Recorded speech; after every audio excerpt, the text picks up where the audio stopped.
শিক্ষামন্ত্রীকে মারতে এসে ধরা পড়ে গেল অপরাধী। সম্পূর্ণ জানতে হলে দেখতে থাকো।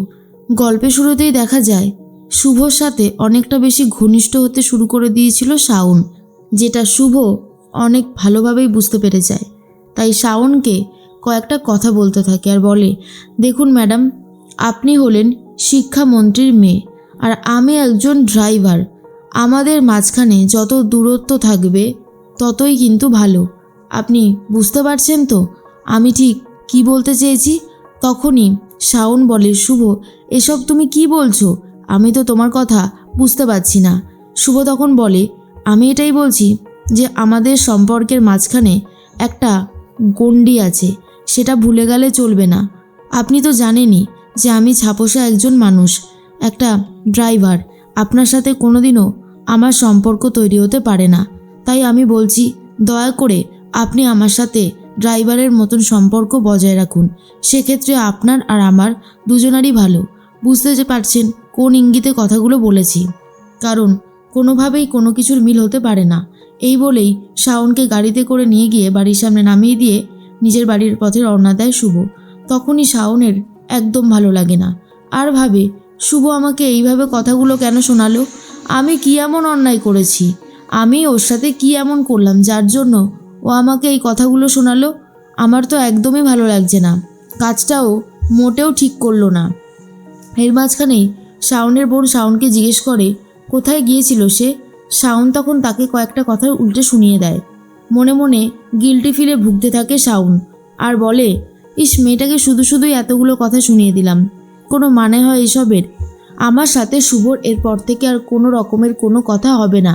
ও আমাকে এইভাবে কথা শোনালো তো আমিও ওকে আর ছাড়বো না। কোনোভাবেই ওর সাথে আর মেলামেশা করব না। এই রকমই ভাবছিল শাওন। অন্যদিকে রাত হতেই সবাই মিলে ডিনার টেবিলে বসে পড়েছে। তখনই বীরুবাবু সবার সাথে কথা বলতে থাকে আর এর মধ্যেই তখন শাওন জোরে জোরে পড়াশোনা করতে শুরু করে। আর এটা শোনার পরেই তখনই শাওনের পিসিমণি বলে, কি হলো, মেয়েটা আবার হঠাৎ করে এরকমভাবে পড়তে শুরু করলো কেন? কোনো মানে হয় এসবের? দাঁড়া বীরু, আমি ওকে বারণ করছি জোরে জোরে পড়তে। তখনই বীরুবাবু বলে, থাক দিদি, মেয়েটা তো আগেই পড়তে চাইতো না, এখন যে পড়ায় মন বসেছে এটাই ভালো। তুমি ওকে আর ডিস্টার্ব করো না, থাকুক, পড়ছে পড়ুক। শুনে বিথিকা খুব খুশি হয় আর ভাবে, দাদার মন হয়তো একটু একটু করে শাওনের প্রতি গলছে। আর এমনটা হলে তো ভালোই হবে। বাবা মেয়ের মিলন যেন তাড়াতাড়ি হয়ে যায়। বাবার কাছ থেকে মেয়ে দূরে থাকলে কখনো কি আর ভালো থাকতে পারে? এর মাঝখানে স্ত্রী ভাবে, কেমন যেন মেয়ের প্রতি একটু দুর্বল হয়ে পড়েছে বীরু। কিন্তু এটা বেশি দিন চলতে দেওয়া যাবে না, তাহলে বিপদ বাড়বে বই কমবে না। এর মাঝখানেই বিথিকা দেখছিল যে কিভাবে পড়াশোনা করছে শাওন।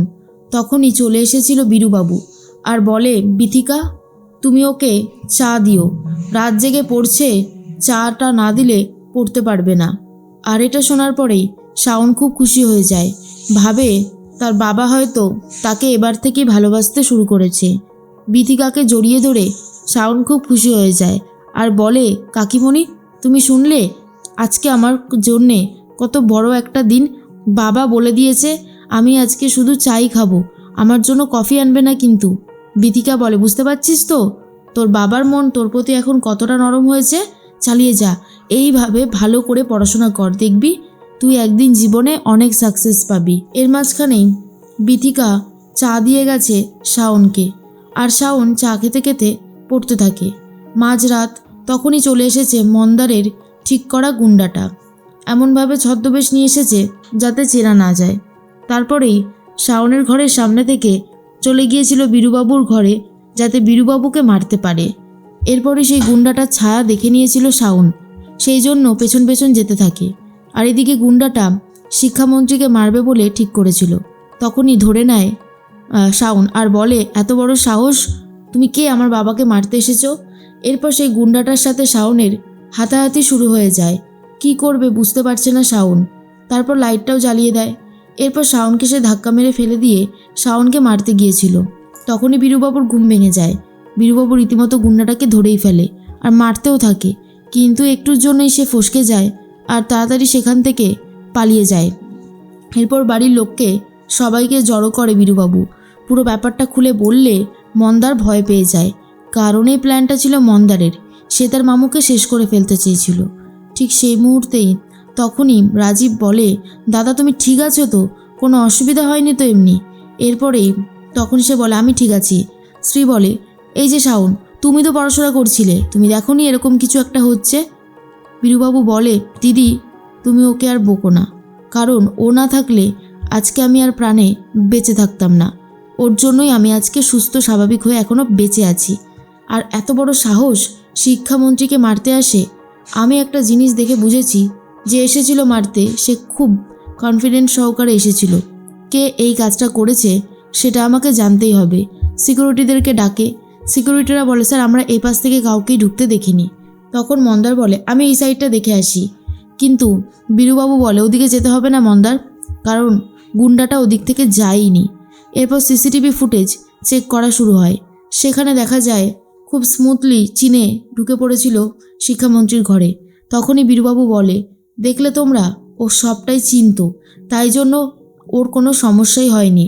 অপরাধী এই বাড়ির কেউ, যারা এই বাড়িটায় আসে, এমনকি এই বাড়িটার প্রতিটা সিঁড়ি থেকে শুরু করে কোনা কোনা খুব ভালো করে চেনে। এর মধ্যেই শাওন দেখতে পারে তার বাবার হাতে অনেকটা চোট লেগেছে, তাই ফার্স্ট এড বক্সটা নিয়ে এসে ট্রিটমেন্ট করবে বলে ঠিক করে।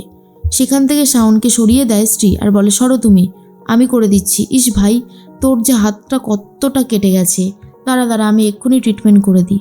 এর মাঝখানে মন্দার ভাবে একটা কাজ দিলে এরা করতে পারে না। সিসিটিভি ফুটেজে মুখটা দেখা যায়।